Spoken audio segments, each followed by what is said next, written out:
Hello and welcome to Cadenza. It could be argued that life, all of life, is a contradiction. It is long and short, happy and sad, hard and easy. It has a guaranteed, definitive, and absolute no-question end, but that end is fluid, indeterminate, and mostly individual.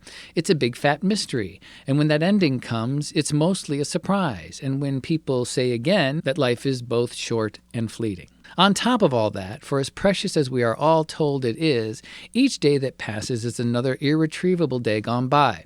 Most of the time, we don't appear to comprehend its value, being willing to instead balance the perceived value against the must-dos or obligations of our lives that we give a higher priority to. We're obligated to do that in a sense because while life is free, living is going to cost you. Not living like living large and in charge, but the more mundane living to survive. You need to eat, you need to live somewhere, and you need to do something that will keep you out of trouble. The concept of idle hands and all.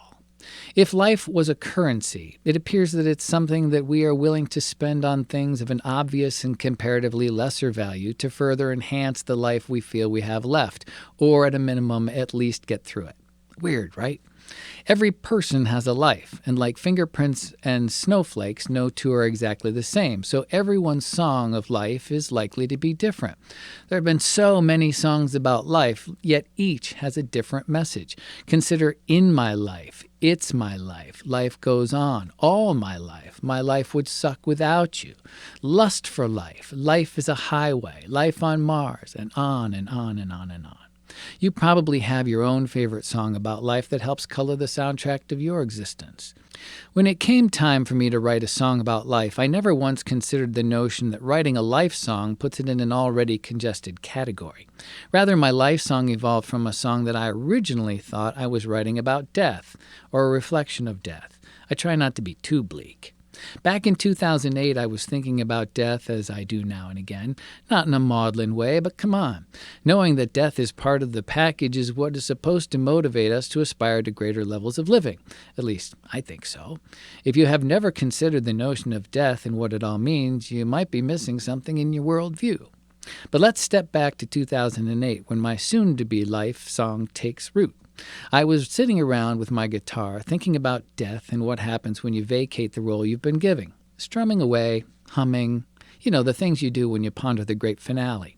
I found myself churning on the notion that if we are not doing very grand things with our existence, like scaling mountains or curing diseases and solving the world's problems and so on, we are prone to giving ourselves a hard time for having a lesser existence or having failed in some way at life.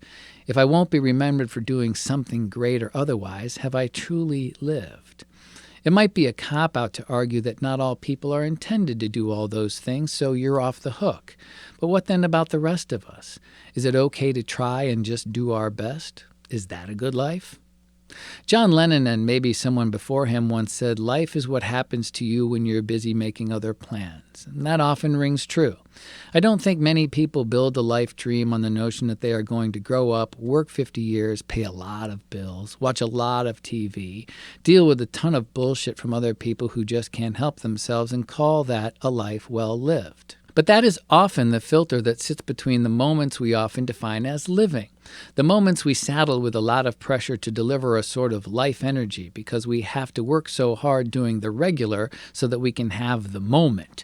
And boy, that moment better deliver. Is it a good life if the moment turns out to be all you built it up to be?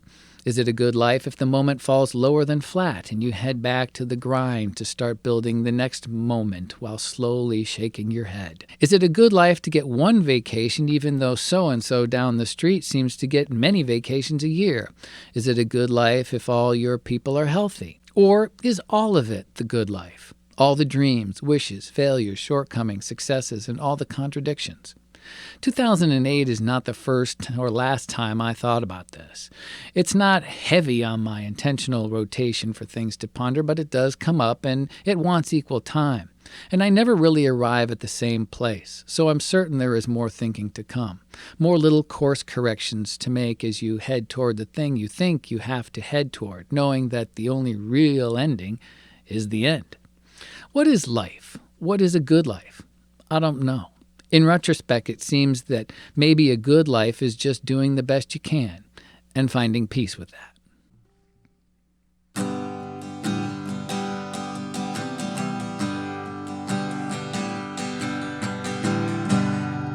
It's a bill a day, it's a long highway, it's a room that needs paint, it's an oil change, it's a new paint, it's a broken roller skate.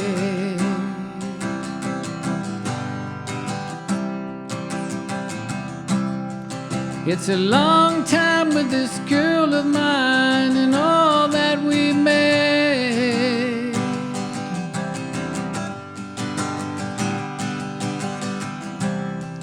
It's a long line of big laughs and hard cries and tender in-betweens. Can you see what I mean?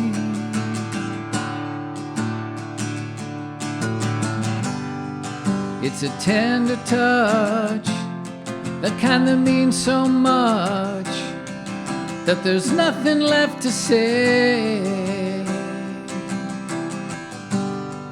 It's the way you know when the evening goes, then comes another day.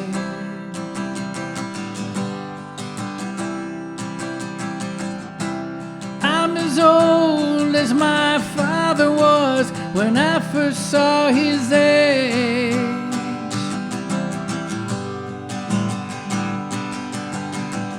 And as I watch my children grow, I often think of the impression that I made. Life, oh life, did I live you well?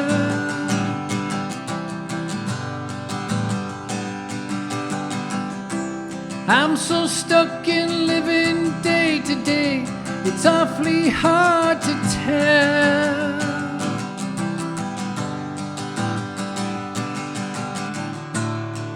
Be kind to my mistakes when you write this all down.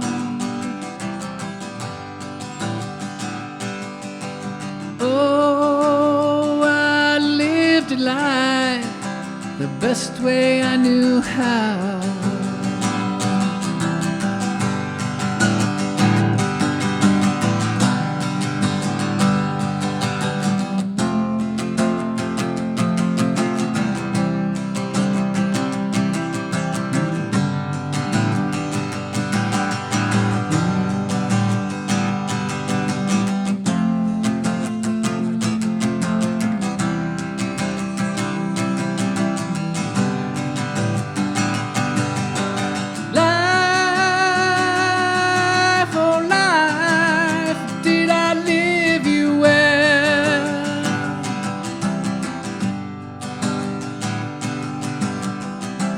I'm so stuck in living day to day, it's awfully hard to tell.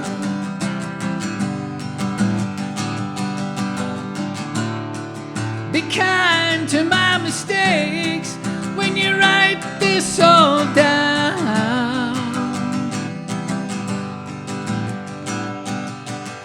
Oh, I lived life the best way I knew how.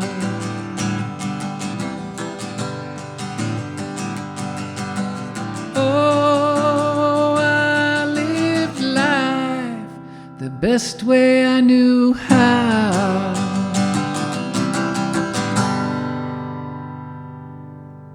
Till next time, play freely.